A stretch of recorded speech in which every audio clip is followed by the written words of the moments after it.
오늘 제목이 이겁니다. 현대 기독교 가정의 99%를 저주 내리고 멸망시킨 이 문제. 이 제목이에요. 현대 기독교 가정의 99%를 저주 내리고 멸망시킨 이 문제. 자, 여러분 그 예수님이 무슨 지파죠? 유다 지파지. 근데 그 유다의 아들이 2명, 장남과 차남이 하나님이 치셔가지고, 이게 좀 뭐라고 해야 되나 모르겠는데, 사망을 당했어요. 사망을 당했다. 살해당했다고 하면은 보통은 이제 인간을 죽인 걸 살해했다고 하죠. 근데 하나님이 치셔가지고 죽었다고 하니까 살해라는 표현이 좀 적합하지 않은 것 같고, 사망을 하는 건데 그렇다고 자연사는 아니고 하나님이 쳐서 죽었으니까 사망을 당했다. 그 유다 지파의 유다의 장자와 차남이 하나님한테 살해를 당하는, 하나님한테 사망당했습니다. 그 다음에 삼손은요, 어쩔 수 없이 거의 뭐 지구를 들 만큼의 힘을 가지고 있는 것 같은데도 자폭을 해서 죽어야 됐어요. 자폭. 그 다음에 다윗, 이 사람은 이제 아들이 살해를 당합니다. 아들이. 그것도 자기 부하에 의해서 살해를 당해요. 아들이 반역도 하고 살해도 당하고. 아들이 아빠를 반역을 해. 그 다음에 솔로몬, 이 사람은 좀 심각한 피해를 끼쳤는데 나라를 분열을 시키고 멸망까지도 야기한 인물입니다. 솔로몬. 그리고 여호사밧이, 이 사람은 참 뭐라고 해야 될까요? 아들이요? 병에 걸리는데 아들이 창자가 몸 밖으로 빠져나와서 죽어요. 끔찍하죠? 그리고 손자는 또 살해를 당합니다. 증손자들은 학살을 당해요. 도대체 제가 지금 언급한 사람들, 유다부터 여호사밧까지 이 사람들이 저지른 문제가 뭘까? 맞아요. 통혼입니다. 통혼. 이 통혼이란 믿는 사람이 믿지 않는 사람과 결혼하는 것이죠. 유다가 가나안 여자랑 통혼을 합니다. 그 여자 이름도 나오지 않습니다. 가나안 여자라고만 나와요.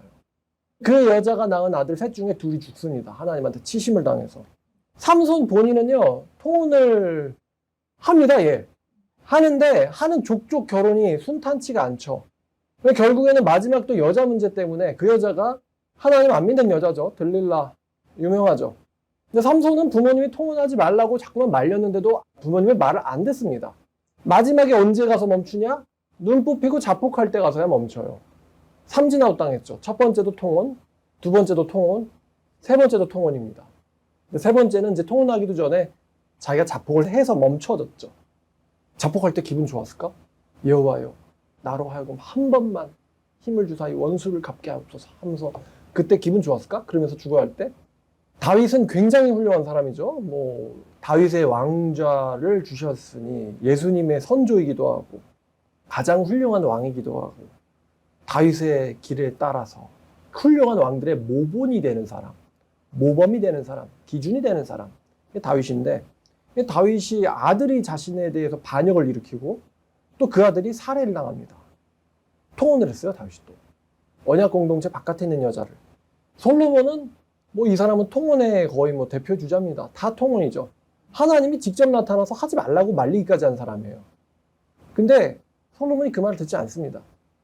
하나님께서 내가 네 나라를 찢어버리겠다. 그 말씀 뒤엔 사실은 이스라엘의 멸망까지도 암시되어 있죠. 여호사밧, 본인은 통혼을 안 했는데 아들을 통혼시킵니다. 그 이세벨의 딸 아달랴랑 아들을 혼인시켜버리죠. 여러분, 이 통혼을 하면은 아무리 훌륭해도 반드시 그 대가를 받게 돼 있어요. 참 무서운 일입니다. 자, 그럼 반대도 있지 않을까요? 반대. 어떻게 해서든 통혼을 하지 않은 사람들. 자, 아브라함 생각해 보세요. 아브라함, 본인도 복을 받고 자식도 복을 받습니다. 제가 언급한 사람들은 통혼하기 참 쉬운 사람들인데 본인들의 의지로 통혼을 하지 않은 사람들이에요. 자, 이삭, 본인도 복 받고 자식도 복 받습니다. 그 다음에 야곱, 본인도 복을 받고 또 자식들도 복을 받죠. 이 야곱, 이 사람들은 자신의 하나님이라는 이름이 별칭이 붙어버려요. 아브라함의 하나님, 이삭의 하나님, 야곱의 하나님이란 별칭이 붙습니다. 이 세 사람의 아브라함, 이삭, 야곱의 공통점은 통혼하지 않았다는 거예요. 제가 언급한 사람들, 유다부터 여호사밧까지 또는 아브라함부터 야곱까지 싸그리 죽거나 자신이나 혹은 자식들이 아니면 축복을 받거나 말을 하면서도 잠깐 생각하는데 이삭이 얼마나 외로웠을까? 야곱이 얼마나 외로웠을까? 생각 같아서 아무 여자를 만나서 풀고 싶었겠죠? 근데 이 사람들은 통혼하지 않았어요. 그러고 보면 결혼도 하나님의 축복이고 은혜인 것 같습니다. 물살이냐 축복이냐, 하나님한테 치심을 당하는 거냐 복을 받는 거냐, 이 둘을 가르는 결정이 바로 이 통혼입니다. 통혼을 할 것인가 말 것인가.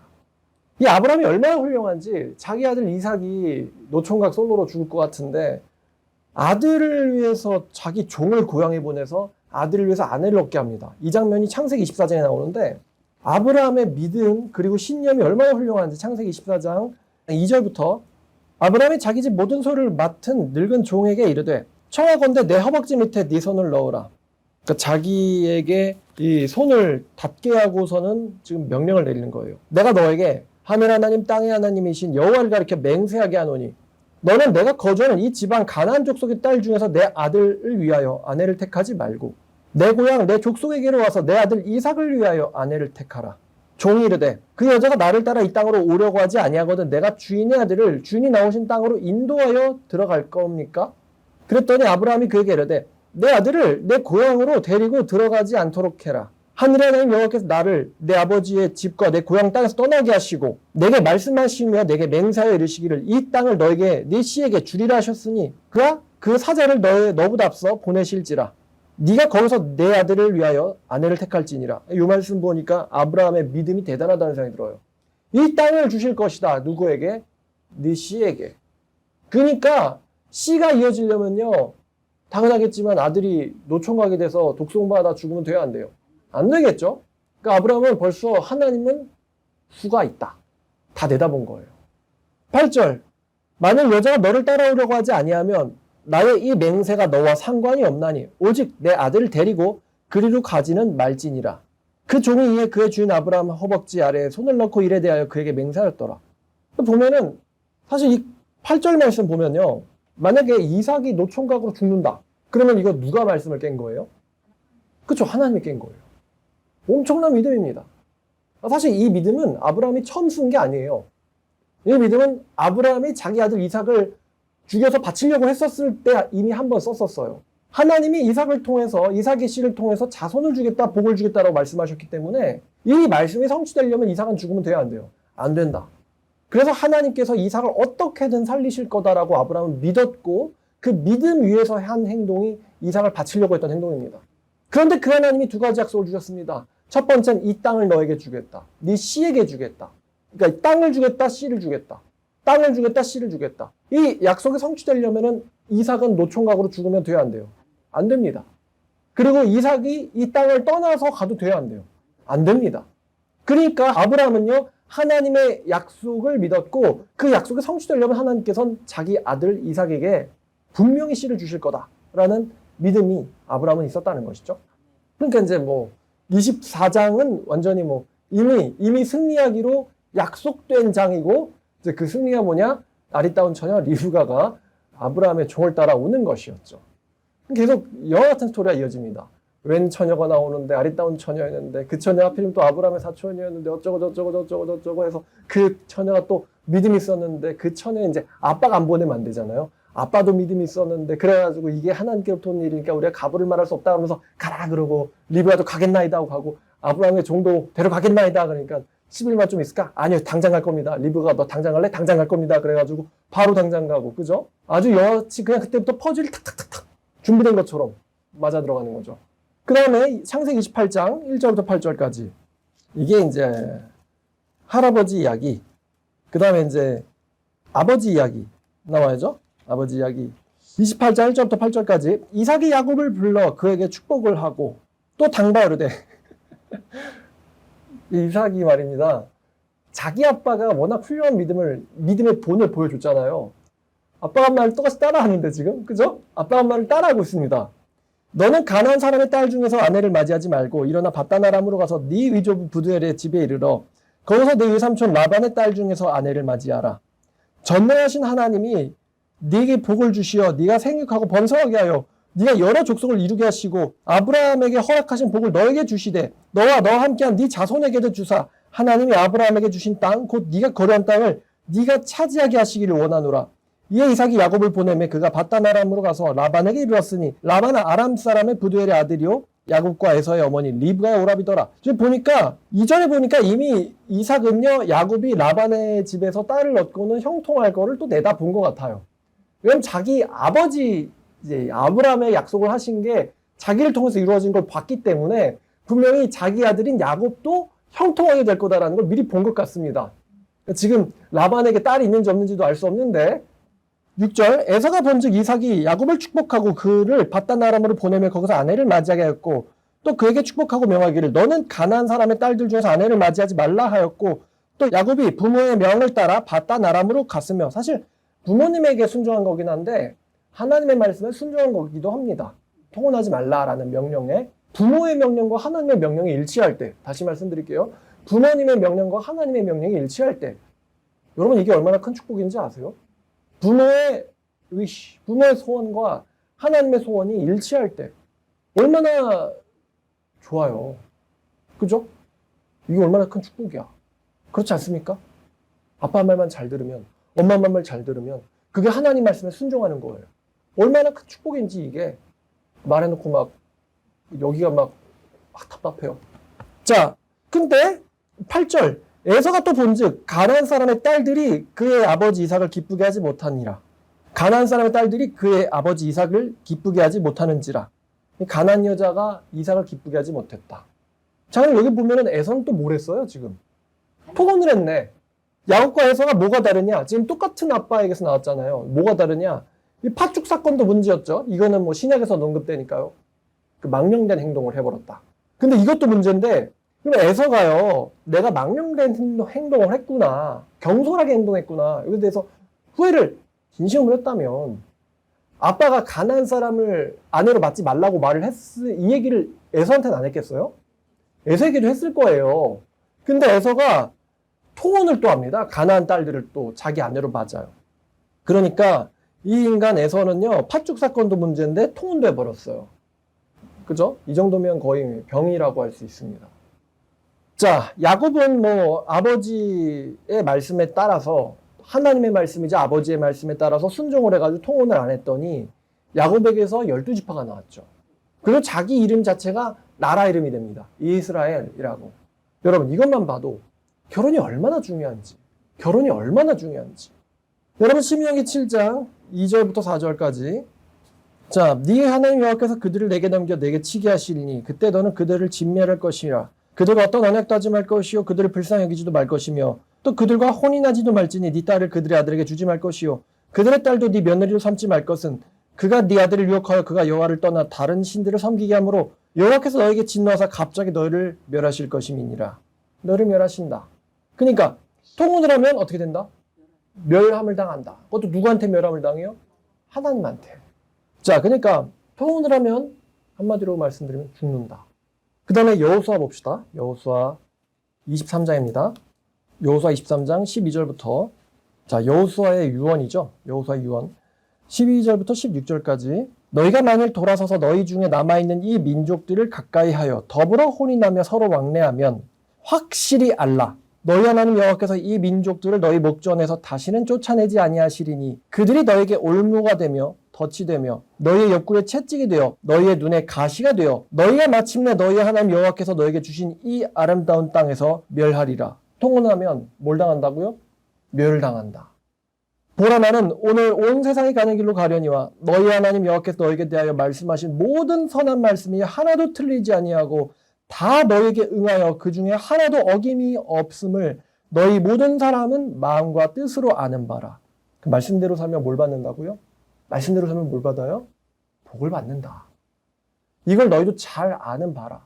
너희 하나님 여호와께서 너에게 말씀하신 모든 선한 말씀이 너에게 임한 것 같이 너희에게서 여호와께서 모든 불길한 말씀도 너희에게 임하게 하사 너희 하나님 여호와께서 너에게 주신 이 아름다운 땅에서 너희를 멸절하기까지 하실 것이라. 너희가 하나님의 말씀대로 살아서 복을 받았다면 하나님의 입에서 나오신 그 경고의 말씀을 너희들이 하나님의 말씀을 어기지 않는다면 그 경고의 말씀이 너에게 임할 것이다. 선한 말씀도 임하고 불길한 말씀도 임할 것이다. 만일 너희가 너희 하나님 여호와께서 너희에게 명령하신 언약을 범하고 가서 다른 신들을 섬겨 그들에게 절하면 여호와의 진노가 너에게 미치리니 너에게 주신 아름다운 땅에서 너희가 속히 멸망하니라 하니라. 속히 멸망한다. 이거 이제 하나님께서 모세를 통해서 주신 말씀과 똑같죠. 속히 멸망한다. Destroy quickly. 그러니까 여호수아의 말도 이겁니다. 통혼하면 뭐 한다는 거예요? 죽는다. 죽는다보다 더 무서운 게 멸망한다. 너희가 말씀을 지키면 하나님의 선한 말씀들이 너에게 하나도 틀림없이 임할 것이다. 그러나 너희가 여호와의 언약을 범하면 이 불길한 말씀들 모두 다 너희에게 임할 것이다. 그래서 너희는 속히 멸할 것이다. 멸말당할 것이다. 여러분이 성경 말씀을 자세하게 연구를 해보고 또 창세기부터 쭉 읽어오신다면 이 말씀이 정말 문자 그대로 하나도 남김없이 성취되었음을 우리는 알 수가 있습니다. 통혼 자체가 이제 한국식 표현을 빌리면 이런 거죠. 천벌이 되는 거죠. 저주와 벌이 되는 거. 삼손처럼 자기 자신에 대해서 자기 자신 때에서 자기 자신이 천벌을 받는 경우도 있고요. 다윗이나 솔로몬처럼요. 혹은 여호사밧처럼요. 아들 대해서 천벌을 받는 경우도 있고요. 아니면 여호사밧처럼요. 아들, 손자, 증손자 때에서 천벌을 받는 경우도 있습니다. 이스라엘 백성들처럼 다윗 이래로 400년에 걸쳐서 천벌을 받되 멸망당하고 나라가 사라져가는 심판을 받기도 합니다. 400년에 걸쳐서. 참으로 무서운, 어떻게 보면 말씀이 무섭다고 할까요? 말씀이 끝까지 따라온다. 그 불길한 말씀이 우리를 끝까지 따라온다. 악인들은 그러잖아요. 누가 보리요 하면서. 누가 우리를 잡을 수 있으랴. 그러는데 말씀이 끝까지 따라간다. 불길한 말씀이. 지금 생각해보면은 복받냐 천벌받냐 참 간단한 것 같습니다. 남자분들, 여자분들. 복받냐 축복받냐 정말 간단한 것 같아요. 뭘 잘하면 복받아요? 순종. 근데 지금 오늘의 주제가 뭐예요? 통혼. 그러니까 뭘 잘하면 돼요? 결혼. 그죠? 결혼. 이것만 잘 지켜도 살고 못 지키면 죽어. 그죠? 다윗 하렙이라도 죽어요. 뭐 그 유명한 짤 있지 않습니까? 뭐 강호동 씨인데 나만 아니면 돼 이런 짤이 있습니다. 근데 여러분 나만 아니면 되지 아들이 그러면 아들이 멸망당하는데 나만 아니면 돼 이럴 수 있어요? 다윗이 아들이 벌 받아서 죽는데 나만 아니면 돼 이래요? 못 그러죠. 오열을 합니다. 오열을 해. 시간 지나면 그게 얼마나 어리석은 선택이었는지 오열을 합니다. 근데 말입니다. 지금 이제 저를 포함한 여기 이제 계신 여러분들, 그 다음에 또 말씀을 영상을 통해서 보시는 여러분들, 근데 우리는 말입니다. 이 하나님 말씀에 대해서 기본적으로 뭘 갖고 있어요? 솔직히 의심을 갖고 있죠. 저도 마찬가지예요. 의심을 갖고 있고 인간이 하나님 말씀에 의심 갖는 거는 뭐 본성인 것 같아. 우리는 지금 이 순간만을 살고 있단 말이에요. 지금 이 순간을 우리는 살고 있어요. 20대 초는 20대 초반의 이 순간을, 30대 초는 30대 초의 이 순간을, 또 40대 초는 40대 초의 이 순간을, 또 50대 초, 뭐 60대, 다 이 순간을 살고 있습니다. 뭐 60대쯤 되면은 아마 뼈저리게 느끼실 것 같긴 합니다만, 이게 이제 청년들을 말하는 거예요. 그럼 우리는 이 순간을 살고 있고, 이 순간만을 살고 있고, 우리가 살아온 인생은 성경에 기록된 역사에 비하면 너무나도 짧습니다. 우리 대한민국의 한민족이 통혼 때문에 누가 멸망당할 것인지, 누가 천벌을 받을 것인지, 아니면 대한민국이 멸망당할지 아닐지. 근데 지금 왠지 세계가 흘러가는 꼬라지를 보면 말입니다. 뭐 지금 뭐 파리올림픽 그러니까 이제 뭐 유럽의 꼬라지, 그죠? 뭐 파리의 꼬라지, 또 미국의 꼬라지를 보면 말입니다. 멸망각으로 뭔가 가는 것 같긴 해요. 그죠? 잘 보면 문제가 일어나는 원인이 좀 뭔가 보이잖아요.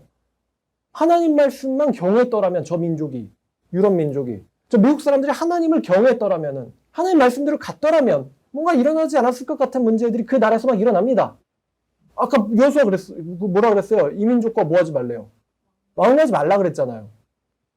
아, 이러다 이제 멸망각이 뜨겠구나. 이 한민족이 우리나라가 멸망할지 안 할지 일제로부터 해방된 지 이제 70년이 좀 넘었더라고요. 70년이 좀 넘은 지금 이 시점에서 통혼의 저주가 정말 성경대로 우리 한국에게 임할까? 여기에 대해서 누구나 하나님 말씀에 대해서 의심을 품고 있지 않겠습니까? 근데 제가 목사죠. 목사라는 직업 특성상 영적인 일들을 분별을 하고 또 많은 가정들을 상담하거나 관찰하거나 해보게 되면 특히 제 관심사가 구원이죠. 많은 가정에서 상담의 당사자들이 혹은 그 자녀들이 구원을 받지 못하고 고난의 인생을 살고 있는 것을 보면서 여러분 저 찾아오는 사람들 대부분 고난이 아주 심각한 상황까지 가면 절 찾아옵니다. 견딜만 하면 안 찾아오고요. 완전 죽기 직전까지 가면 찾아오더라고요. 고난의 인생을 살고 있는 것을 보면서 이 사람들의 인생에 어디에 문제가 있었나 하고 보다가 발견하게 된 게 바로 이 통혼 문제가 걸려있다는 것입니다. 통혼 문제가. 고난을 당하고 있는 당사자가 혹은 구원을 받지 못하고 고통을 받고 있는 자녀들을 관찰해 보면은 꼭 그 가정에 부모나 자식이나 어딘가에 통혼이 있었다라는 공통점이 있습니다. 안 믿는 자와 결혼을 해버린 것이죠. 그러니까 부모님들이 그때 좋아가지고 자기들끼리 뭐 결혼한 거, 그게 뭐 몇십 년 전 이야기인지는 모르겠지만 말입니다. 몇십 년 지난 지금 와가지고 그게 이제 자식들의 문제가 되고 손자들의 문제가 되고 그럴 줄은 그 결혼할 당시에 그렇게 눈치챘을까요? 전혀 몰랐다. 그죠? 그럼 저는 이제 또 이 생각을 해요. 뭐냐면 왜 부모의 통혼이 자식에게 고통으로 오게 되는 것인가? 여러분 먼저 통혼의 정의가 필요한데 통혼을 간단하게 말한다면 불신자와의 결혼입니다. 통혼을 하면 저주를 받는다. 이건 성경에서 굉장히 무섭게 몇 번이고 반복해서 경고하고 있는 룰입니다.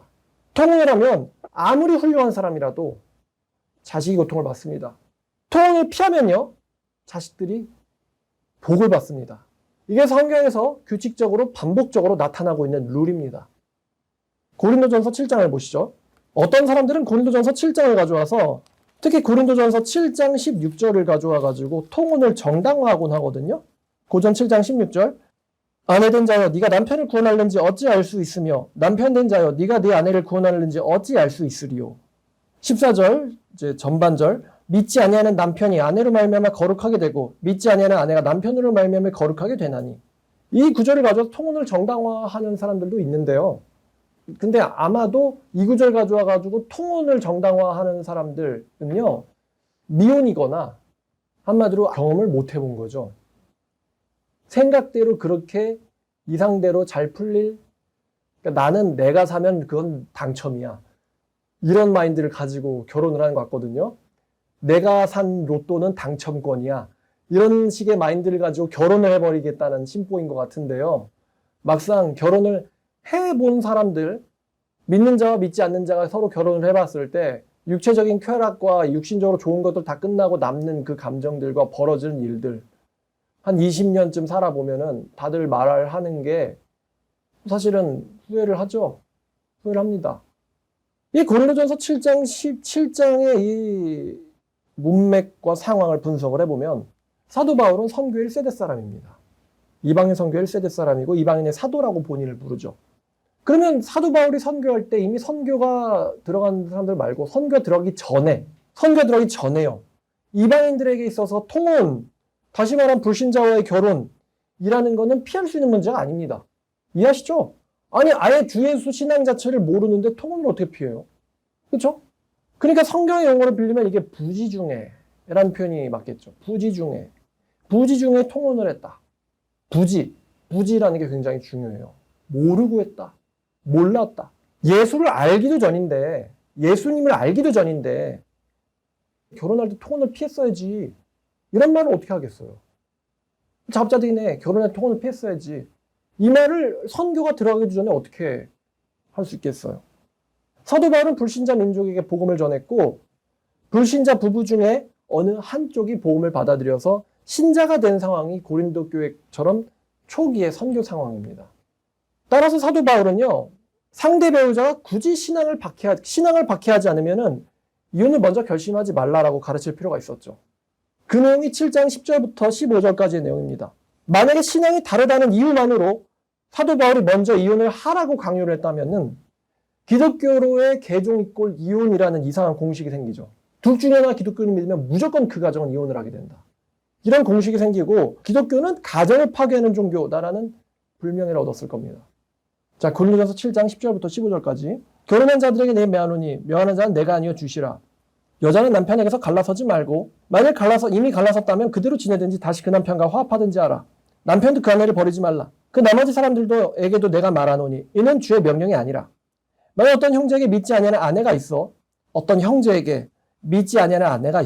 그 남편과 함께 살기를 그 믿지 아니하는 아내가 좋아하거든 그녀를 버리지 말며 또 어떤 여자에게 믿지 아니하는 남편이 있어. 그 남편이 불신자가 아내와 함께 살기를 원하거든 그 남편을 버리지 말라.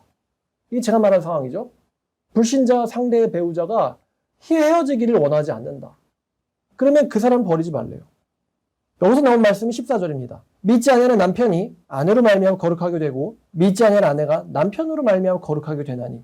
왜 그러냐면요. 그 사람이 불신자긴 하지만 신자인 형제나 아내를 원하고 있는 거예요. 좋아하고 있는 거예요. 이런 경우는 그 불신자에게서 하나님의 은혜가 임할 거다. 여러분 여기서 되게 중요한 조건이 있습니다. 이게 뭔지 아세요? 이 신자라고 하는 사람, 이제 즉 신자 아내, 이제 자매죠. 자매나 형제가 절대로 하나님보다 이 불신자 상대 배우자를 섬겨서는 안 됩니다. 이게 절대 조건이에요. 절대로 믿는 쪽 형제나 자매가 안 믿는 쪽 배우자를 하나님보다 더 사랑해서 절대로 안 됩니다. 그러면 이 7장 14절의 축복이 절대 일어나지 않습니다. 그런데 이 믿는 쪽 형제나 자매가 하나님을 자기 남편이나 아내보다 훨씬 더 사랑하는 경우, 그러면은 이 7장 14절의 축복이 일어나는 것은 시간 문제입니다. 왜냐하면 그 불신자 상대 배우자는 자기의 배우자를 통해서 하나님이 살아계심을 보기 때문이죠. 믿지 않는 상대 배우자가 너 때문에 거룩하게 되나니 만일 그렇게 되지 못한다면, 그렇지 아니하다면 너희 자녀도 깨끗하지 못하니라. 그러나 이제 거룩하니라. 그러나 반대로 믿지 않는 상대 배우자가 갈라지기를 원하거든 갈리게 하라. 진정한 형제나 자매나 이런 일에는 구애될 것이 없느니라. 왜? 남편인 아내보다 더 중요한 게, 더 사랑하는 게 하나님이라면 불신자의 이런 요구에 휘둘리지 않는다는 것이죠. 갈라지기 원하거든 갈리게 하라. 형제나 자매나 이런 일에 구애될 것이 없느니라. 진정한 형제나 자매는 이런 일에 구애되지 않는다. 그러나 하나님은 화평 중에서 너를 부르셨느니라. 아내 된 자여 네가 남편을 권할는지 어찌 알겠으며 남편 된 자여 네가 네 아내를 권할는지 어찌 알 수 있으리요. 이게 그 맥락에서 나온 겁니다. 형제나 자매나 그런 일에 구애받지 않는다. 그런 일에 구애받지 않는다. 이게 기본적으로 깔려 있어야지 안 믿는 남편이나 아내가 변할 수 있는 거예요. 그러니까 이미요, 이 신자 형제나 자매는요, 이미 하나님이 상대 배우자보다 훨씬 더 중요한 위치까지 올라간 겁니다. 이 사람의 신앙이 진짜라는 거예요. 하나님과 남편, 난 하나님 고를 거야. 하나님과 아내, 난 하나님 고를 거야. 이게 1세대 초기 선교 상황이에요. 이러니까 나중에 순교도 당하고 로마 정부에 의한 박해도 견디는 거예요. 그래서 부부가 결혼 때에 둘 다 불신자였다 라면요, 이 통혼의 저주가 기독교인이 된 사람의 신앙심에 따라서 달라집니다. 다시요. 부부가 결혼할 때에 결혼식 올릴 때 둘 다 불신자였던 경우는 통혼의 저주가 기독교인이 된 사람의 신앙심에 따라서 달라집니다. 그 사람의 신앙이 진실된 경우 통혼의 저주가 해당하지 않습니다. 그냥 부지중이었으니까. 왜냐하면 이 사람이, 이 형제나 자매가 하나님의 언약을 의도적으로 파기한 것이 아니기 때문입니다. 의도적으로 파기하지 않았다. 이게 중요하죠. 자, 이런 경우는 하나님의 주권과 은혜에 따라서 나머지 한쪽이 크리스찬이 되거나 아니면 스스로 제거되어 나가겠죠. 이에 대한 말씀이 고린도전서 7장 15, 16절이고 우리가 방금 이걸 읽었죠. 믿지 않는 형제나 자매가 갈리기를 원하는 갈라지게 하라. 우리들은 그런 것에 구애받지 않는다. 하나님께서 그녀를 혹시 구원시킬지, 그 일을 혹시 구원시킬지 어찌 알 수 있으리요. 정리를 하면 결혼 시에 두 부부가 불신자였다면 통혼의 저주는 신자가 된 사람의 신앙의 상태에 따라 달라진다는 것입니다. 왜냐하면 그 형제나 자매가 부지 중에 저지른 일이기 때문에 하나님의 심판에 대해서 어느 정도 면책을 받습니다. 그럼에도 불구하고 그녀가 혹은 그 이가 불신자 배우자와 함께 같이 멍에를 맸다라는 이유로 매우 큰 고난을 받게 됩니다. 이거는 통혼 때문이 아니라 예수님이나 하나님을 사랑하지 않는 사람이 기본적으로 받고 있는 저주 때문입니다. 자, 고린도전서 16장을 보죠. 고린도전서 16장 22절입니다. 만일 누구든지 주를 사랑하지 아니하면 저주를 받을지어다. 이렇게 되어 있죠. 하나님을 사랑하지 않으면, 예수를 사랑하지 않으면 그 사람은 우상숭배자고요. 우상숭배자는 기본적으로 저주를 이미 받고 있습니다. 술, 담배를 펴가지고 저주를 받고 있거나 돈을 사랑하고 도박을 하거나 방탕하게 살거나 뭐 기타 등등 자빠져서 다칠 만한 그런 인생들을 이미 살고 있는 거죠. 하나님을 사랑하지 않는 사람들은. 하나님을 왜 사랑하지 않냐? 우상 때문이거든요. 그럼 우상의 사람은 이미 저주를 받고 있는 거고요. 그 사람이 누군가랑 결혼을 했는데 그 사람이 이미 결혼된 상태인데 그 사람이 결혼된 그 사람이 크리스찬이라 할지라도 부부는 같이 고난받고 같이 축복을 누리잖아요. 이래서 그래요. 근데 말입니다. 부지 중에 저지른 일, 부지 중에 몰라서 하나님의 언약을 의도적으로 파괴한 것이 아닌 신자라 불리는 사람이 이 신자가 이제 제가 신자라 불리는 사람이라고 그랬죠. 이 신자가 진짜 신자든 가짜 신자, 가짜라고 하면 이제 가라지, 뭐 쭉정이, 염소, 돌밭 같은 사람, 가시밭 같은 사람, 길가 같은 사람, 말씀 듣기만 하고 실천하지 않는 가짜 신자죠. 진짜든 가짜든 이 사람이 통혼을 한다면, 즉 결혼하는 시점이 기독교인이 되고 난 그 이후죠. 통혼을 한다면 상황이 달라집니다. 진짜 신자라고 해도 통혼을 해버리면 저주를 받게 되는데, 진짜 신자의 경우는 배우자만 저주를 받거나 아니면은 배우자가 받는 저주 때문에 본인도 같이 저주를 나눠서 받게 되고요. 반대로 가짜 신자, 쭉정이, 그러니까 무늬만 기독교인이죠.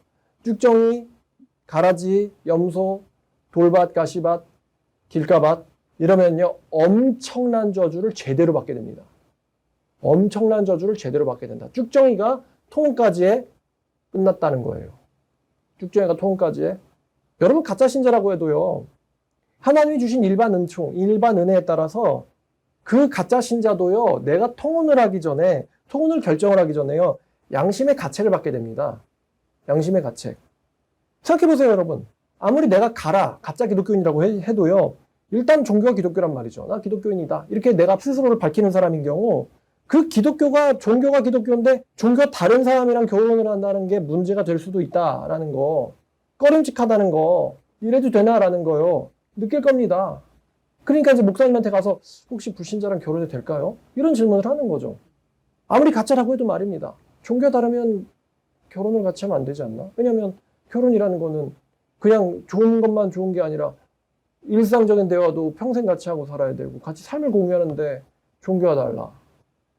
그래도 나는 교회를 다니는데 이게 문제가 안 될까? 여기에 대해서 당연히 한번 고민해보지 않겠어요? 근데 이거를 인지를 했는데도 그대로 들어가는 거. 이게 이제 통혼이죠. 쭉정이 가라지가 통혼을 해버리면요. 아니면은 진짜 신자가 될 예정인 사람이에요. 진짜 신자가 될 예정인 사람. 그런데 아직은 그 결혼할 당시에는 진짜가 아닌 거예요. 진짜 신자가 될 예정, 거듭날 예정이지만 아직 진짜가 되지 않은 거듭나지 않았을 상태에 즉 무늬만 기독교인일 상태에 통혼을 해버리면요. 통혼의 저주를 제대로 받습니다. 본인의 인생이 꼬여버려요. 자기 인생이 꼬이고요. 자식을 낳으면 자식 인생도 꼬입니다. 자식 인생이 꼬이니까 손자, 손녀 인생도 꼬입니다. 말만 따라 하나님께서 십계명 주실 때 하신 말씀 나를 사랑하지 않는 자는 몇 대까지 내가 벌을 낸다 그랬죠? 저주를 받되 3, 4대에 이르게 한다 그랬거든요. 말씀 그대로 3, 4대까지 저주받는다는 말씀이 문자 그대로 임해버립니다. 자, 그러면 도대체 왜 통혼을 하면 저주를 받을까? 왜 통혼을 하면 나나 혹은 자식의 인생에 저주를 받게 될까? 이게 또 흥미로운데요. 통혼이라고 하는 이 행위의 본질 때문이에요. 통혼이라고 하는 행위의 본질 때문에. 이제 이 질문이 중요한데 도대체 왜 신자가 불신자랑 결혼을 하는가? 다시. 도대체 왜 신자가 불신자랑 결혼을 해야 하는가? 그가 결혼하게 된 이유가 무엇인가? 저는 1980년대에 태어난 사람입니다. 근데 그때 상황이 우리나라에 2차 부흥이 있었던 상황이거든요. 1970년대 엄청난 부흥이 있었다고 하잖아요. 1970, 80년대 신자들의 결혼 사항을 저는 잘 모릅니다. 저는 그때 갓난애기였어요. 70년대 나이 있지도 않았고요. 도대체 근데 왜 신자가 불신자랑 결혼을 했을까? 이거죠. 왜 우리 엄마는, 왜 우리 아빠는, 왜 우리 엄마 아빠랑 결혼을 했지? 이 질문이에요. 첫 번째 살펴볼 문제가 이것인데 1970년, 80년 당시에 부흥이 있었을 때 이 2차 부흥은요. 1907년에 있었던 이 평양대부흥과는 좀 성질이 달라요. 평양대부흥은요. 성경사경회가 중심이었다고 합니다. 평양대부흥은 성경 사경회가 중심이었어요. 그래서 부흥회가 있고 나서 사람들이 여기저기 모여서 335 성경을 가지고 나누는 것. 이게 1900년대 초기에 있었던 부흥의 성격이었어요. 근데 이것과 다르게 7, 80년대, 1970, 80년대 일어났던 부흥은 성경 중심의 부흥은 아니었습니다. 성경 중심의 부흥은 아니었어요. 그냥 잘 살아보세, 잘 살아보세 그러면서 그냥 기독교 믿으면 복 받는데, 기독교 믿으면 복 받는데, 복으로 모인 거죠. 그러다 보니까 통운이 잘못됐다라는 거에 대해서 우리의 부모 세대 혹은 할아버지 할머니 세대가 가르침을 제대로 못 받은 것 같습니다. 제가 이미 설교를 했던 것처럼 통운을 하면 죽는다는 말에 대해서 목사님들로부터 철저하게 배운 적이 없다는 거죠. 만약에 그들이 통운을 하면 죽는다. 여기에 대해서 성경이 계속 경고를 하고 있다. 여기에 대해서 철저하게 교육을 받았고 또 그런 분위기가 1970, 80년대에 형성되어 있었다면 아마 베이비붐 세대는 통운을 안 했겠죠. 근데 상황을 들어보니까 여기에 대해 철저하게 교육을 못 받은 것 같아요. 그게 문제가 되는지도 몰랐던 것 같습니다. 첫 번째 문제는 이 사람들이 통운에 대해서 성경적으로 경고를 제대로 받지 못했다는 거. 훌륭한 목회자의 부재라고 할 수 있겠죠. 자, 두 번째는 베이비붐 세대가 결혼을 할 때요. 양심의 가책을 느끼면서도 통운을 왜 했을까? 여기에 대해서인데요. 뭐 이런 것 같아요. 재밌게도 제가 이제 어제 설교를 하면서 조정민 목사가 이런 얘기 했잖아요. 왜 안에 있는 형제한테만 눈길을 돌리냐고. 안에 있는 형제, 경쟁력도 없고, 비리비리하고, 그저 세상 물정 모르고, 능력 없고, 무능한, 왜 그 사람들을 대상으로만 고민을 하냐. 좀 나가서 넓은 세상을 봐라. 예수님 모르는 남자들을 좀 봐라. 열정적이고, 꿈이 있고, 뭐 이런 식으로 잖아요. 도대체 그러면 자기 교회 다니는 남자들이 도대체 어떤 상태야? 뭐. 다 무슨 온실 안에 있는 잡초만 있는 거야? 막. 근데요, 아마 그분이 묘사한 게요, 꼭 틀리지만은 아닐 겁니다. 크리스천 남자들, 아마 이제 현 세대 말고, 베이비붐 세대, 지금부터 40, 50년 전 과거로 가는 거예요. 그때 보면 막, 한국 남자들 보면 그때 막, 여러분 봤어요? 막 1970, 80년대 서울의 막 분위기 봤어요? 그때 무슨 준법 정신이 있기를 합니까? 뭐, 정해진 장소에 담배를 피고, 뭐 예의범절 있기를 합니까? 아주 그냥 그때 보면 막 정글이 따로 없어. 그죠? 그냥 1970, 80년대 보면 막 10차선 도로를 막 남자들이 뛰어가지고 막 다니질 않나. 그냥 뭐 전철, 개찰구, 거기를 그냥 확, 그냥 띵틀고 넘어가지고 그냥 냅다 타지를 않나. 아주 그냥 질서고 법이고 다 개나 주시지. 그런 분위기였던 것 같아. 7, 80년대. 그냥 막 시내 버스에서 담배, 이러면서 막, 이러고 막 마시고 막, 그렇잖아요. 7, 80년대. 한마디로 말하면요. 크리스찬 남자들보다 비크리스찬 남자들, 안 믿는 불신자들이 훨씬 더 남성적으로 보이고, 마초적으로 보이고, 돈도 잘 벌고, 능력도 있어 보이고, 멋져 보인다는 거죠. 믿는다는 사람들은 모여가지고, 죄야. 이러고 있는데, 안 믿는다는 남자들은 내 운동 능력을 보거라 하면서 이제 막 중앙선 막 날라가지고, 막 지하철 개찰고 날라가지고 타고 막, 돈이 어디 없나 이러면서 80년대 우리나라 상황. 멋있어 보인다 이거예요. 그러니까 디나가 세겜 가가지고 기웃해보면서 오. 그쵸? 우리 오빠보다 멋있어. 세겜 출장, 집안도 좋고 이런 거 아니겠어요? 벤질이 갔다가 그러면 그럼 또 그때 남자들 뭐 세겜 추장놈 것처럼 막 여자는 말이야 어두운 데로 끌고 와서 어쩌고저쩌고 뭐 그런 소리들 하겠지. 1980년대 남자들 저질러 보고 그러면 이제 어쩔 수 없이 결혼부터 하는 거고 그냥 그렇게 결혼을 하는 거지. 또 어디서 드는 건데 비크리스찬 남자들이 이래. 결혼은 예수쟁이랑 해야 된다. 예수쟁이가 순순하고 말 잘 듣고 다루기 좋고 뭐 그런 이야기가 1970, 80년대. 아, 저런 시대였구나. 정말 강한 자만이 살아남는 시대. 저도 얼핏 기억에 남는 것 같은데 그때는 중앙선 침범하는 게 아주 그냥 일상이죠. 그냥 중앙선 대놓고 침범해요. 그래서 쫓는 놈이 이제 피하는 거지. 왜 중앙선 넘었지? 이러고선 이제 바로 경찰 부르는 게 아니고 블랙박스 있고 그게 아니고요. 이러면서 이제 피해야 돼. 제가 중앙선을 넘어서 왔잖아. 제가 왔잖아. 거의 그런 상황이었어요. 그 교통 상황 같은 게. 마초적이고 더 남성적이고 돈도 잘 벌게 생겼고 능력도 있고 멋져 보인다. 이게 이제 통혼이 쉽게 허용된 이유고요. 그러니까 이제 잘생겼든지 능력이 있어 보이든지 돈 좀 잘 벌어볼 것 같이 생겼다든지 멋져 보이다든지 남자 같다. 이런 이유로 통혼이 흔했는데 이제 오늘날 2020년대에 있어가지고 이제 크리스찬 남자나 여성들, 특히 여성들이겠죠. 그 통혼을 결정해버리는 이유 중에 하나가 상대방의 집안이나 능력이나 혹은 외모가 비기독교인보다 훨씬 더 나아 보인다는 거. 아, 이거 좀 심각한 문제 같습니다. 이게 기독교인보다 나아 보인다. 비기독교인의 재력과 능력과 외모가 기독교인보다 나아 보인다. 근데 이건 정말 심각한 문제죠. 왜 그러냐? 아마도요, 기독교인으로서, 나 남자라고 한다면, 기독교인으로서, 이렇게 말할 수 있겠죠? 답답하게 사는 것보다 세상 나가서 후리고 사는 게 훨씬 더 재밌다. 아마 이런 이유 때문에 경쟁력이 있어 보이는 수컷들은 다 교회를 뛰쳐나갔을 거예요. 그렇지 않을까요? 교회 안에서 답답한 교회 속에서 사는 것보다 바깥에 나가면 즐길 게 되게 많잖아요. 다 뛰쳐나가 버린 거지. 그나마 신앙을 지켜야 되란 여자분들이 남았는데 남고 나서 보니까 성비도 안 맞고 과연 어떤 말로를 겪게 될까? 우리는 이거에 대해서 아직 경험하기 전 세대예요. 이거에 대해서 경험은 이제 조만간 다들 치르겠죠. 국가적으로. 소위 말하면 이제 통혼을 하는 이유는 취집이 괜찮다라는 거죠. 취집. 요즘 용어로 가져오면. 저 남자랑 결혼하는 게 괜찮아 보이니까. 라는 건데, 그런데 요게요, 또 통혼이라는 거에 대한 속성이 제가 설교를 어제 드렸던 것처럼 이게 사실은 매춘과 성향이 닮아 있어요.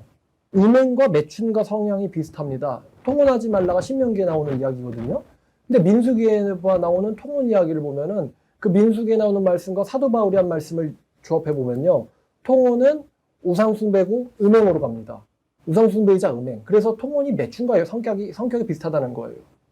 왜 그러냐면은 이게 통혼을 결정할 때 신앙적으로 지조, 신앙적인 지조, 신앙적인 정조, 신앙의 절개. 요즘 여자들이 이런 표현을 아나 모르겠는데 신앙의 절개, 신앙의 지조, 신앙의 정조보다는요.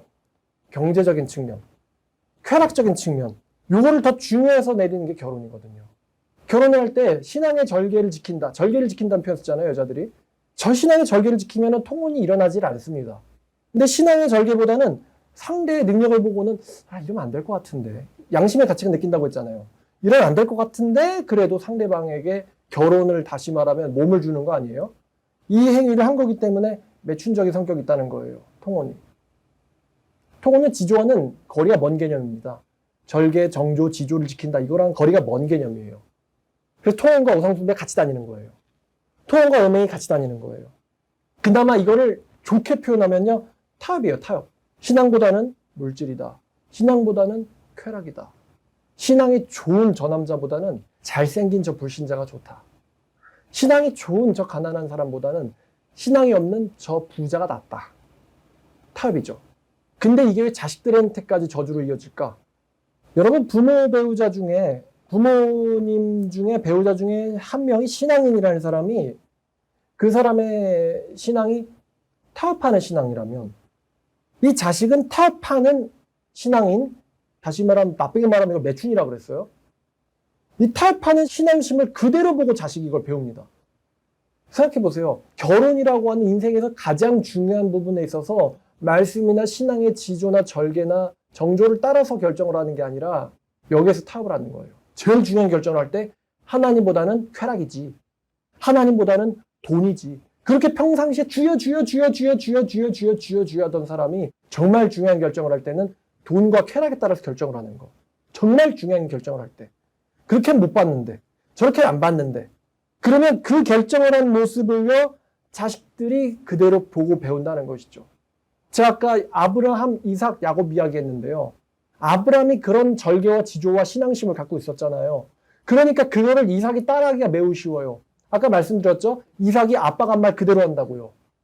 아빠가 한 말을 이삭이 그대로 합니다. 왜냐면 이삭한테는요, 그 말과 행동을 하는 게 쉬워요, 쉬워. 왜냐면 자기가 늘 보던 사람의 생활 스타일이에요. 자기가 늘 보던 사람이 세상적인 타협이냐 하나님이 했을 때 하나님을 너무나 쉽게 선택하는 거를 걔는 어려서부터 보고 자랐어요. 어려서부터 아빠가 무슨 말 하는지 듣고 자랐어요. 육신적인 이득보다는 하나님이지.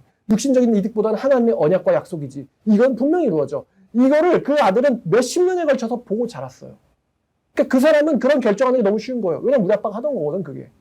아빠가 나한테 원하는 거, 아빠가 나한테 원하는 거, 엄마가 나한테 원하는 게 하나님의 말씀과 정확하게 일치해버려요. 그러니까 부모에게 순종해라, 하나님의 순종해라가 너무 쉬운 계명인 거예요. 근데 반대로 아빠나 엄마가 하나님보다는 육체의 정욕이지, 내 육체의 정욕이지, 이런 결정을 해버리면요. 영적 매춘을 해버리면 그 타협하는 신앙심을 자식들이 그대로 보고 배웁니다. 다시 말하면요. 롤모델이 없는 거예요. 이 자식한테는. 롤모델이 없다. 아무리 그 믿는다는 아내가, 믿는다는 엄마죠. 믿는다는 엄마가, 믿는다는 아빠가 아무리 배우자 앞에서 센 척을 해도요. 뭐 바가지를 긁는 척을 해도요. 결국은 돈 때문에, 쾌락 때문에 타협한 것을 자식들이 알고 있습니다. 보고 배워요. 이들은 순간순간 우리의 부모가 하나님을 경외할 때보다는 타협하는 모습을 봅니다. 어렸을 적부터 교회를 다니긴 하더라도 타협하는 부모의 모습을 보고 자란 자식은요. 나이를 먹고 머리가 크면 교회를 버리고 떠납니다. 그게 오늘날 일어난 일이죠. 그래서 우리의 할아버지나 할머니 혹은 엄마 아빠가 교인이었으나 자식이나 손주가 교회를 버리고 하나님 버리고 떠난 경우가 매우 흔해요. 혹은 교회에 남아있더라도 그 자식도 이미 타협을 하고 있죠. 왜냐면 자기 부모조차도 정말 중요한 결혼할 때 타협을 하는데 자식이라고 타협을 안 하겠어요? 흔히 듣는 목사들이 듣는 말이 이런 거 아니겠어요? 우리 애가 시험이 있어서 교회 못 나와요. 우리 애가 고3이라서요. 우리 애가 중요한 인사시험이 있어서요. 중요한 면접이 있어서요. 중요한 이력이 있어서요. 이렇게 부모가 먼저 목사한테 타협을 한다는 소리를 하고 있습니다. 그럼 목사님들이 네. 요즘 이렇게 얘기하겠죠? 지금 고3이 중요합니까? 하나님이 중요합니까? 이렇게 말할 수 있는 목사가 많겠어요? 혹은 이렇게 말할 수 있는 부모들이 많겠어요? 예. 학원이 중요하지 지금? 교회를 가야지. 하나님이 중요하지. 경제적으로 어렵다고? 지금 그게 중요해? 헌금을 해야지. 11조를 해야지. 이건 하나님과 약속이야. 이런 말을 하겠어요? 그런 사람들이? 자식들이 우리 엄마가 맨날 교회 가라 그러다 갑자기 고3 되니까 슬쩍 교회 가란 말을 잘 안 하기 시작해. 자식들 입장에선 말입니다. 부모가 먼저 이렇게 자식들을 교회를 못 가게 말리고 양해를 구하고 그러는데 이 애가 커가지고 하나님을 경외할까요? 진짜 제가 웃기는 이야기를 듣는데요. 부모들이 이딴 소리를 합니다. 이딴 소리. 부모들이요. 뭐라고 하냐면은 나는 하나님을 경외하진 못했지만 내 자식은 하나님을 경외했으면 좋겠다. 이게 진짜 웃긴 소리거든요. 이게 진짜 웃긴 소리입니다. 나는 하나님을 경외하는 삶을 살지 못했지만 나는 하나님만 사랑하는 삶을 사는 데는 실패했지만 내 자식은 했으면 좋겠다. 너는 해라. 여러분 이런 교육이 애들한테 먹힐까요? 나는 하나님한테 쓰임받는 인생을 살지 못했지만 내 자식은 쓰임받았으면 좋겠다. 이렇게 말하죠. 나는 하나님한테 쓰임 못 받았지만 내 자식은 쓰임받았으면 좋겠다. 이런 기도가 하나님한테 먹힐 거라고 생각하나요? 제가 자식의 입장에서는 이런 기도가 그래도 자식이 쓰임받았으면 좋겠다니까 멋있는 부모 아니야? 라고 생각을 했는데요. 좀 크고 나니까 나이 먹고 나니까 이 기도가 되게 웃기는 기도예요. 하나님께 쓰임받는다는 게 여러분 딱 생각하기에 축복 같아요? 고생 같아요? 요즘 세대의 시각으로 보면 축복이에요? 고생이에요? 고생길이지. 근데 나는 고생하기 싫다는 거야. 내 자식은 고생했으면 좋겠다는 거지. 내 자식이 고생을 해도 하나님께 쓰임받는 거잖아. 그러니까 복은 받을 거 아니야. 언젠가 어떤 형태로든 복은 나중에 받을 거 아니야. 그러니까 내 자식이 하나님께 쓰임받으면서 더럽게 고생하는 건 그건 내가 아니니까 상관이 없고 어쨌든 복은 받을 거 아니야. 나중에 내 자식이. 근데 그 길을 너더러 가라. 나더러 가라고요? 그러면 나는 아닌 것 같아요. 그 길은 다른 사람이 가셔야 되는 것 같고 내 믿음은 그런 믿음은 아닙니다. 이러니까 입에서 나오는 말이 나는 하나님께 쓰임 못 받았는데 내 자식은 쓰임 받았으면 좋겠다는 말이에요. 그 길은 나는 가기 싫고 내 자식 갔으면 좋겠다. 그러니까 해병대 가라 그러면 진이 안 가면서 아들은 해병대 갔으면 이런 거죠. 그럼 해병대에서 고생하는 건 내가 아니야. 내 자식이지. 부모의 사랑 아닙니다. 되게 이기적인 거죠. 그러니까 니도 하기 싫으면서 자식대로 하라고? 이게 기도를 하나님이 들어주실까요? 또 뭐 이런 말을 또 하죠. 내가 말이야. 내가 통혼한 게 네 아빠 말이지. 네 아빠, 이게 자기 남편이에요. 네 아빠를 구원하려고 내가 통혼한 거야. 아빠한테 이렇게 말하죠. 내가 당신 구원하려고 당신이랑 결혼해 준 거 알아? 내가 당신 구원해 주려고 내가 당신이랑 결혼해 준 거고 내가 이 집안에 들어온 거라고 내 고통을 네가 아냐고. 네 시엄마가 어쩌고저쩌고 네 엄마가 어쩌고저쩌고 네 뭐 어쩌고저쩌고 내가 이 집에 들어와가지고 제사상을 차리느라고 말이야. 내가 니네 가족 비율을 맞추느라고 어쩌고저쩌고 내가 니네 집 구원해 주려고 어떻게 참고 산 거야. 30년을 40년을. 그럼 그걸 본 자식들이 와우. 우리 엄마 순교자야. 우리 엄마 순교자적인 사명을 가지고 우리 아빠 같은 저 X 같은 녀석과 결혼을 한 사람이야. 우리 엄마 어떤 사람인지 알아? 자식들이 이렇게 생각할까요? 절대 아니지. 이게 얼마나 웃기는 말인지 여러분 고린도전서 10장 31절 실제로 여러분들이 종종 하거나 듣는 말 아닙니까? 내가 순교자적 사명을 가지고 네 아빠랑 결혼을 해주었다. 그런지 너희가 먹든지 마시든지 무엇을 하든지 다 하나님의 뭘 위해서 하래요? 하나님의 영광을 위해서 하라. 자, 먹든지 마시든지 무엇을 하든지 다 하나님의 영광을 위해서 하려고 통혼을 했다. 말이 됩니까 이게? 자, 고린도전서 6장 19, 20절 너희가 하나님께로 받은 바 하나님의 성령의 전인 줄 알지 못하느냐? 너희는 너희 자신의 것이 아니니라. 값으로 산 것이 되었으니 하나님의 것인 너희 몸으로 하나님께 영광을 돌리려고 통혼을 했다. 하나님의 것인 내 몸으로 하나님께 영광 돌리려고 통혼을 했다. 자, 로마서 14장 8절입니다. 로마서 14장 8절 우리가 살아도 주를 위하여 살고 죽어도 주를 위하여 죽나니 그러므로 사나 죽으나 우리는 주님의 것이기 때문에 통혼을 했다. 말이 됩니까?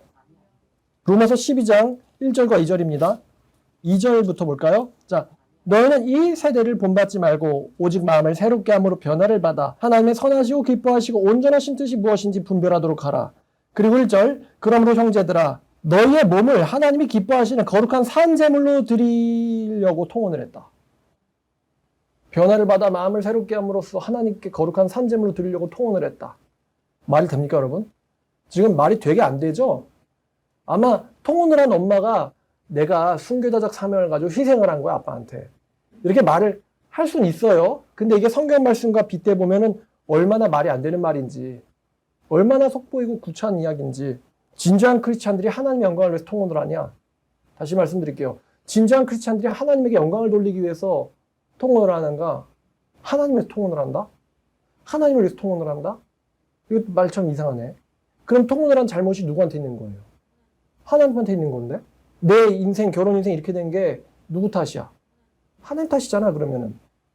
그러니까 이런 기도가 나오는 거겠지. 하나님 내가 왜 이런 고통을 받아야 됩니까? 불신자 남편한테 고통당하면서 아니면 자식들이 말썽을 일으키는 거 보면서 하나님 내가 왜 이런 고통을 받아야 됩니까? 라고 통혼한 부모가 교회 가서 기도를 하겠지? 누구 탓이란 거야? 하나님 탓이란 거잖아요 여러분. 되게 이상하지 않습니까? 제가 지금 이렇게 설교를 쓰고 또 말로 정리를 하면서 해보니까 웃기긴 하네요. 하나님께 영광을 돌리려고 통혼을 하였다. 하나님 시킨 적도 없는데 말입니다. 여러분 왜 도대체 말입니다. 기독교인이 비기독교인을 사랑해가지고 사랑으로 빠지게 되죠? 왜 기독교인이 비기독교인과 결혼까지 결심할 정도로 그 사람을 사랑하게 되죠? 도대체 그 기독교인이 비기독교인과 사랑에 빠지는데 어떤 요소가 영향을 미쳤을까요?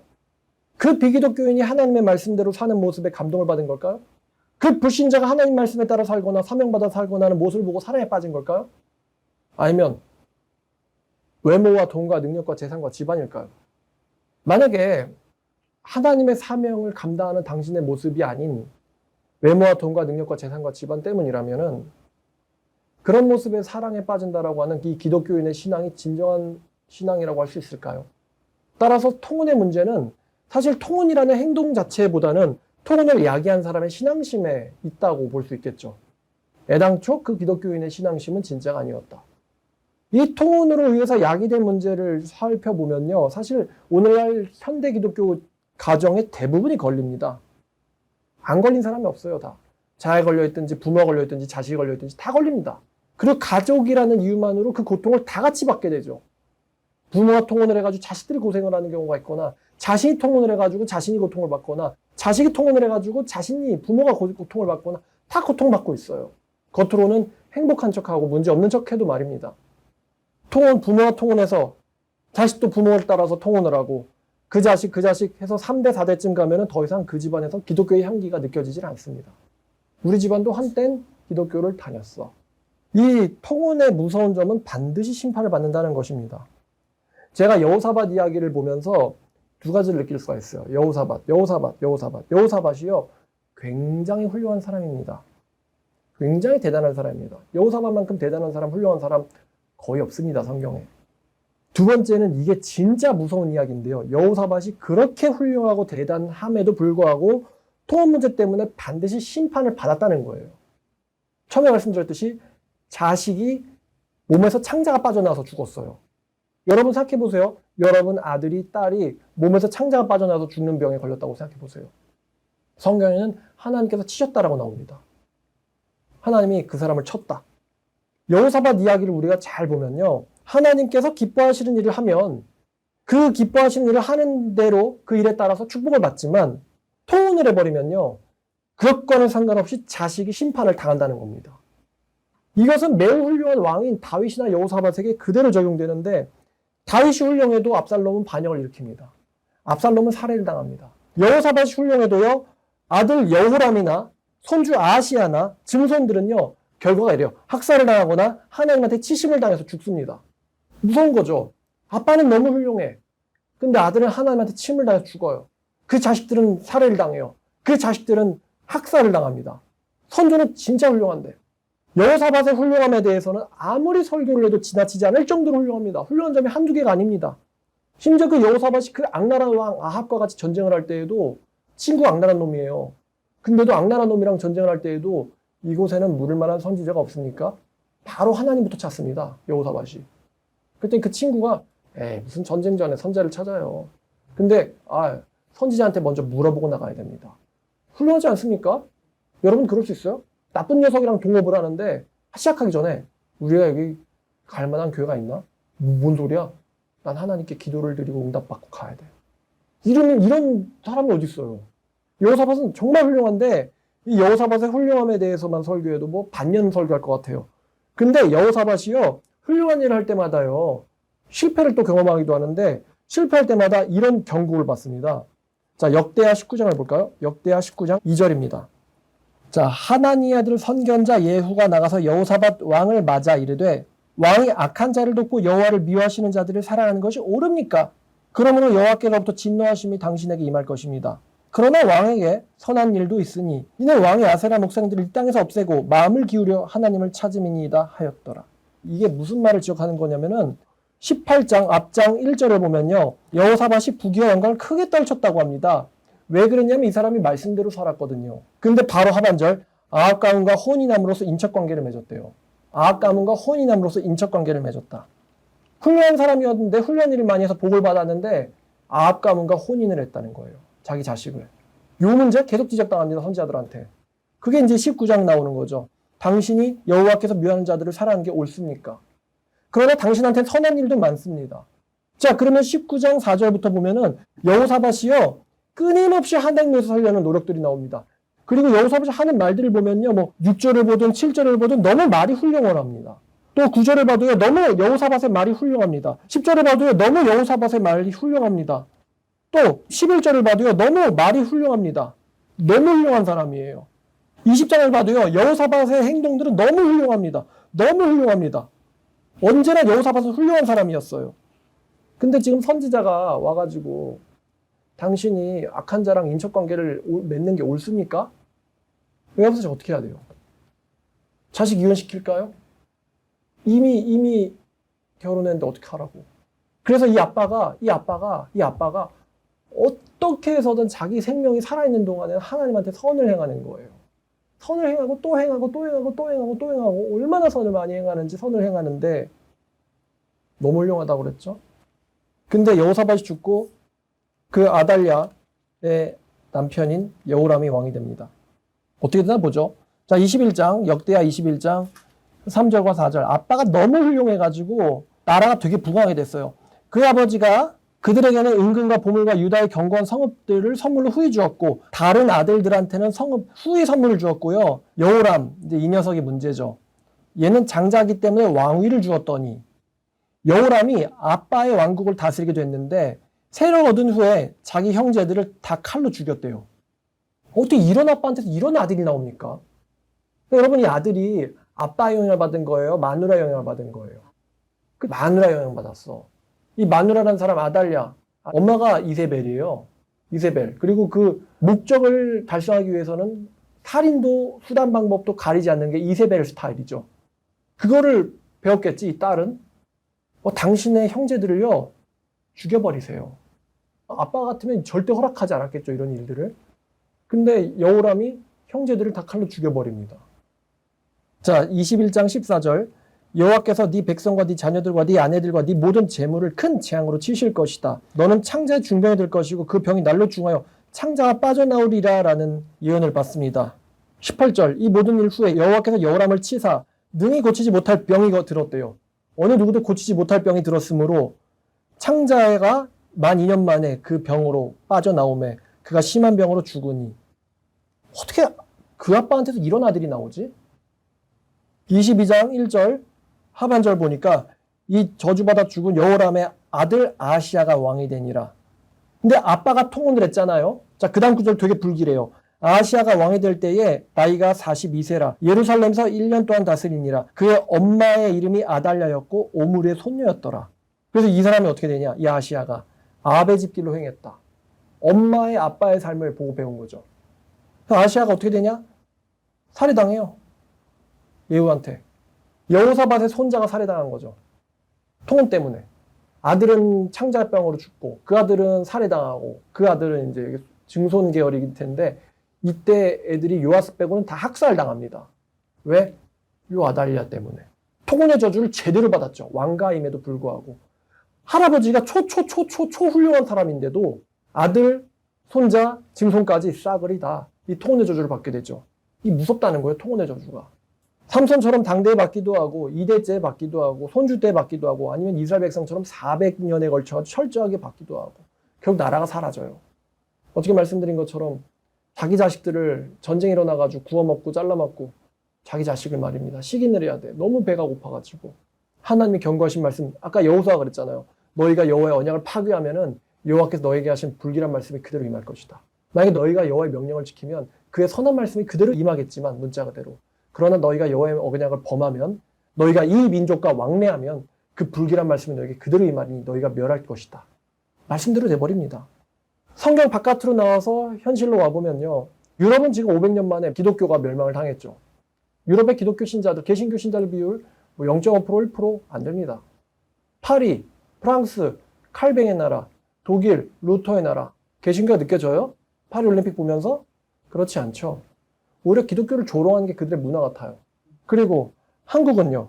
1970년에 부흥을 했는데 지금 40년 동안 정말 한국 기독교가 초스피드로 축소당하고 있죠. 이스라엘 백성들이 400년에 걸쳐가지고 힘이 약화가 되고 멸망을 당했다면요. 우리나라는 지금 40년. 기독교가 무너지는데 40년. 목회자들이 감지 못할 정도로 굉장히 유례없이 빠른 속도로 기독교가 축소당하고 있어요. 탈기독교화가 되고 있습니다. 한국교회가. 한국 문화가요. 자, 그럼 제가 여호사밧의 이야기를 가지고 여러분들에게 질문을 드릴게요. 대안이 있을까요? 우리가 이 통혼의 저주를 피할 대안이 있을까요? 여러분 이 말씀 듣는 여러분 한번 생각해 보세요. 통혼을 안 한 가정이 있나? 자, 99%라 그랬잖아요. 여러분 자신이나 여러분 부모대에서 통혼이 없는 가정이 있던가요? 거의 없어요, 거의. 대부분 해당합니다, 여기에. 그럼 우리가 또 어떻게 해야지 통혼의 저주를 막을 수가 있을까? 여러분이 여호사밧 같은 사람이라면 상관이 없겠지만 여러분의 부모가 마치 여호람처럼 자기 아빠는 본받지 않고 통혼해가지고 그 우상숭배 기질이 들어와가지고 여호와의 말씀을 대적하는 삶을 사는 그게 여러분들의 부모라면 말입니다. 제가 부모 잘 만난 사람 참 훌륭하고 좋다고 말씀드렸는데 반대로 여러분의 부모가 여러분의 엄마가 이세벨이에요. 여러분의 엄마가 아달랴예요. 여러분의 아빠가 여호람이에요. 어떻게 해야 되죠, 자식은? 어떻게 해야지 저주를 피할 수가 있죠? 제가 만약에 아하시야라고 해보죠. 좀 있으면 살해당할 운명입니다. 하나님한테 치심을 받아가지고. 어떻게 해야 되죠? 제가 뭘 해야 될까요? 제가 이렇게 설교를 함으로써 이게 지금 우리 집안이 우리 부모님에게서 나에게서 일어나는 게 뭔가 심상치 않구나. 이게 우연이 아니구나.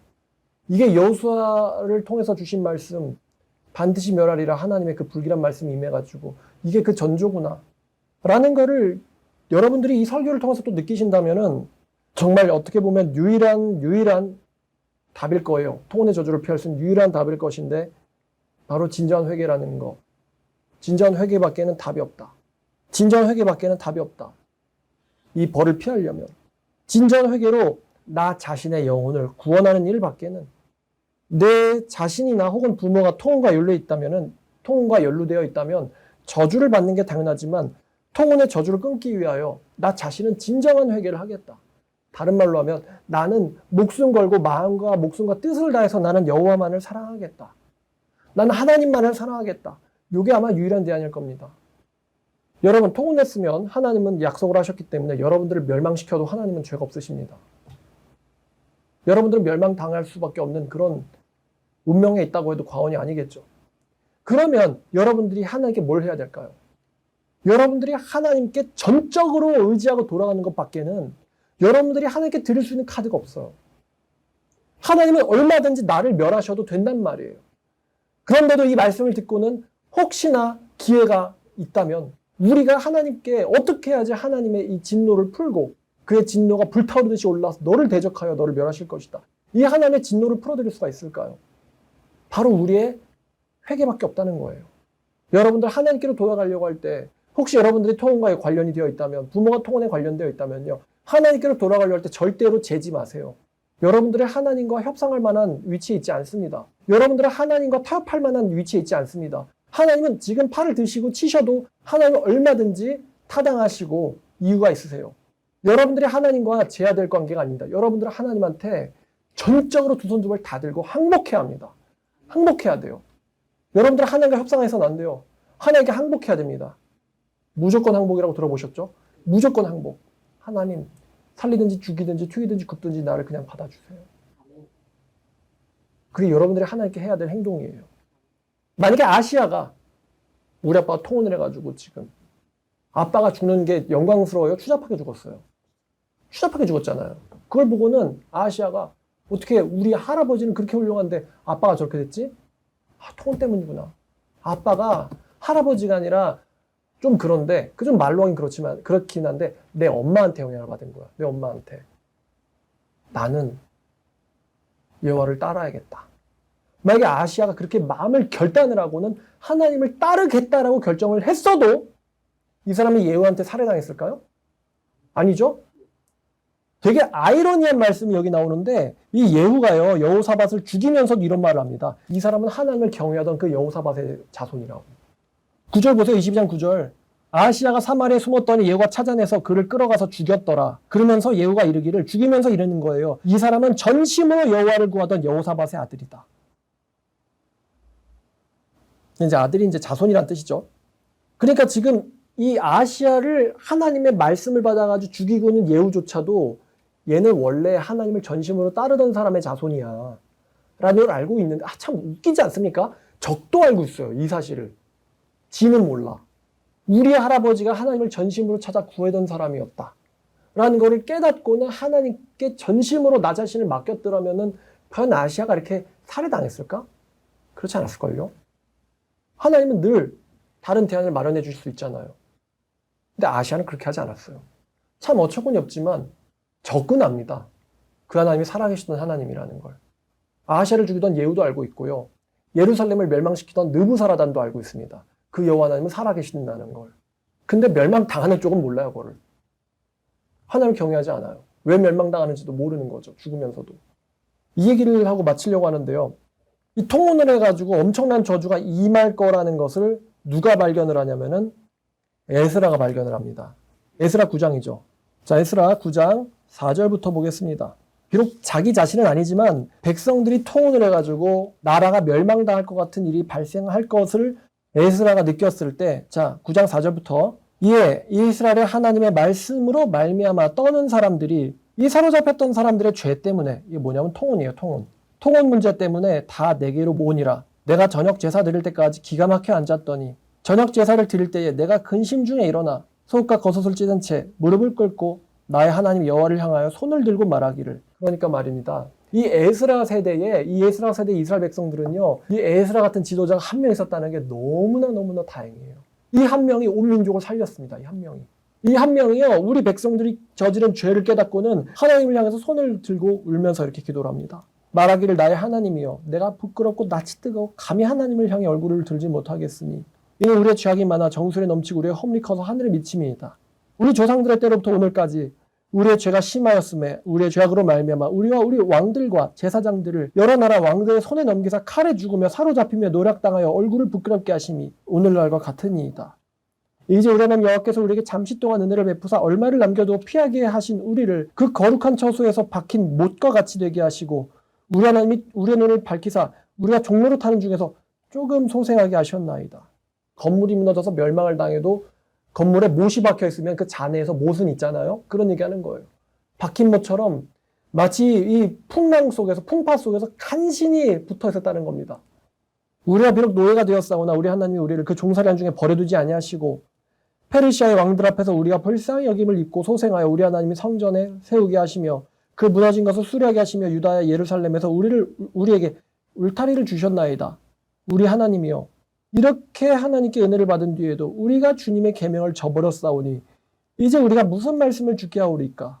전에 주께서 우리의 주의 종 선지자를 통하여 명령하여 이르시기를 너희는 가서 얻으려는 땅은 더러운 땅이니 거기서 이방 백성들을 더럽고 가잔 일을 행하여 이 끝까지 저 끝까지 더러움으로 채웠음이라. 그런즉 너희 여자들은 그들의 아들에게 주지 말고 그들의 딸들을 너희 아들들을 위하여 데려오지 말고 그들을 위하여 평화 행복을 영원히 구하지 마라. 그러면 너희가 왕성하며 그 땅의 아름다운 것을 먹으며 땅의 자손에게 물려주어 영원한 유산으로 물려주게 되리라 하셨나이다.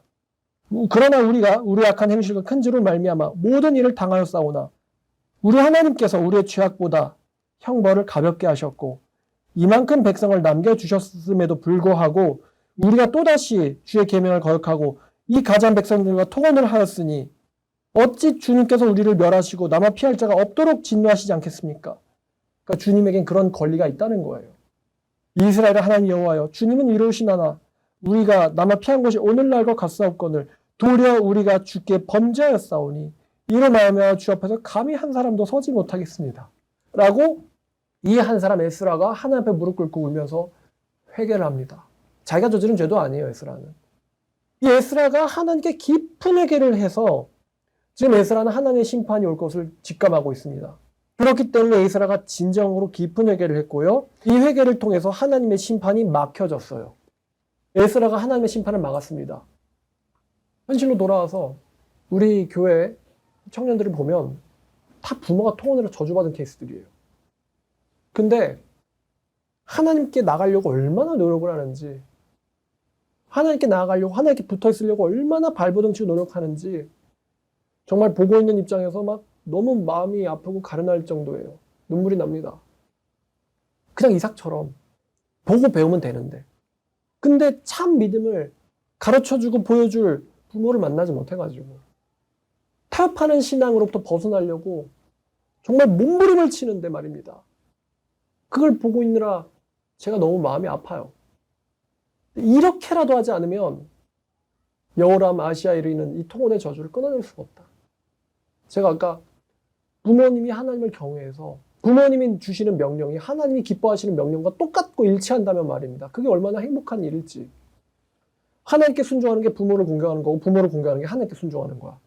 얼마나 좋은 상황입니까? 하나님께 순종해서 부모를 거역하거나 아니면 부모님께 순종해서 하나님을 버려야 됩니다. 부모와의 정을 끊지 못해서 하나님을 버리거나 아니면 하나님을 선택하기 위해서 부모를 버려야 돼요. 예수님이 하신 말씀, 원수는 가족 중에 있느니라. 부모를 나보다 더 사랑하는 자는, 자식을 나보다 더 사랑하는 자는 내게 합당치 아니하며 이 말씀을 문자 그대로 지켜야 돼요. 여러분들이 그 고통을 아세요? 이 자식들이 통혼의 저주로부터 벗어나려고 얼마나 고생하고 발버둥 치는지. 부모가 타협하는 결정을 했기 때문에 자녀들이 거듭나려고 부모를 버려야 돼요.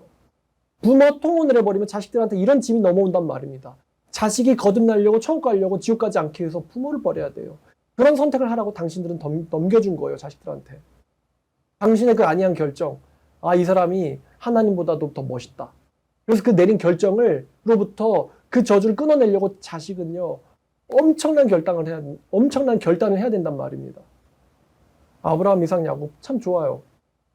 아빠가 하는 대로 하면 그냥 그게 하나님 기뻐하시는 일이니까. 아빠인 이삭이 할아버지 한 말과 똑같은 말을 하네. 그 사람 그걸 보고 배웠으니까요. 야곱도 그걸 보고 배우는 거겠죠. 그러니까 그 아빠가 그 자식을 축복하고 그 아들이 늙으면 또 자식을 축복하고 또 그 아들이 늙으면 또 자식을 똑같이 축복합니다. 하나님 말씀대로. 얼마나 아름다운 가정입니까? 그가 두 손을 모으고 눕고 자식들이 그 눈을 감겨줍니다. 얼마나 멋있는 장면이에요. 하나님을 경외했던 사람과 그 사람의 자식들. 근데 부모가 하나님을 경외하지 않아. 창자의 병이 들어가지고 나와서 죽어. 자식들이 살해당해. 손자들이 살해당해. 왜 그런 결정을 왜 하냐고요. 왜 불신자와 손을 잡냐고요. 믿지 않는 자 멍에를 매지 마라. 왜 하필이면 결혼이라는 정말 중요한 일에 있어서 믿지 않는 자 멍에를 매냐고요. 집안이 좋아 보여서 내가 그 사람을 전도시키면 될 것 같아서 하나님 말씀하셨어요. 하지 말라고. 저는 이렇게 발버둥 치는 우리 교회 청년들을 보면서 하나님의 은혜가 이 청년들한테 언젠간 임할 것 같은 기분이 듭니다.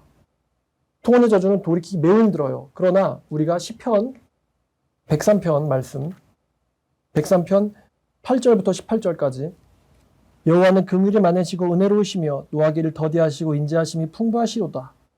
그는 자주 경책하지 아니하시며 노를 영원히 품지 아니하시리로다. 그가 우리의 죄를 따라 우리를 처벌하지는 아니하시며 우리의 죄악을 따라 우리에게 그대로 갚지는 아니하셨으니 이는 하늘이 땅에서 높음같이 그를 경외하는 자에게 그의 인자하심이 크심이로다. 동이서에서 먼 것 같이 우리의 죄악을 우리에게서부터 멀리 옮기셨으며 아버지가 자식을 긍휼히 여긴 같이 여호와께서는 자기를 경외하는 자를 긍휼히 여기시나니 그가 우리의 체질을 아시며 우리는 단지 먼지뿐임을 기억하심이로다. 인생은 그날이 풀과 같으며 그 영화가 들의 꽃과 같도다. 그것은 바람이 지나가면 없어지나니 그 있던 자리로 다시 알지 못하거니와 여호와의 인자하심은 자기를 경외하는 자에게 영원부터 영원까지 이르며 그의 의는 자손의 자손까지 이르라니 곧 그의 언약을 지키고 그의 법도를 기억하여 행하는 자에게로다. 우리의 죄악을 따라서 우리에게 그대로 갚지는 않으신다라고 하셨죠. 자기를 경외하는 자를 하나님께서는 불쌍히 여기신다고 하셨습니다. 이게 통혼을 피할 수 있는 유일한 길인 것 같아요. 통혼의 저주를 피할 수 있는 유일한 길인 것 같아요. 하나님을 경외하라. 그럼 그가 너를 불쌍히 여기실 것이다. 에스라 기도드린 것처럼 말입니다. 우리가 하나님 앞에서 진노를 받아도 할 말이 없는데 하나님 우리를 불쌍히 여겨주세요. 우리 아빠 엄마가 그러진 못했지만 저는 하나님께 내 전심을 다해 바치기를 원합니다. 하나님이 뜻대로 살게 해주세요. 이런 기도가 우리의 저주와 문제를 풀 것을 믿습니다. 말씀사랑교회 성도들과 이 말씀을 듣는 여러분들, 하나님께 여러분들 자신을 전적으로 드리는 여러분들 되기를 원합니다. 기도하겠습니다. 하나님 아버지 감사합니다. 현대 기독교 가정들을 피하지 못한 이 저주, 통혼의 저주로부터 어떻게 우리가 벗어나야 되는가? 이미 40-50년 전에 저질러진 일들인데 이것으로부터 우리가 어떻게 벗어나야 되는가? 주님, 말씀을 통해서 생각해 보았습니다. 아버지, 저희를 붙잡아 주시고 하나님께로 더욱 가까이 갈 수 있도록 끌어주시옵소서. 사람의 정에 약해지지 않게 하시고 오직 여호와께서 옳다 여기시는 그 길을 신념과 확신을 가지고 갈 수 있도록 도와주시옵소서. 예수님 이름으로 기도드렸습니다.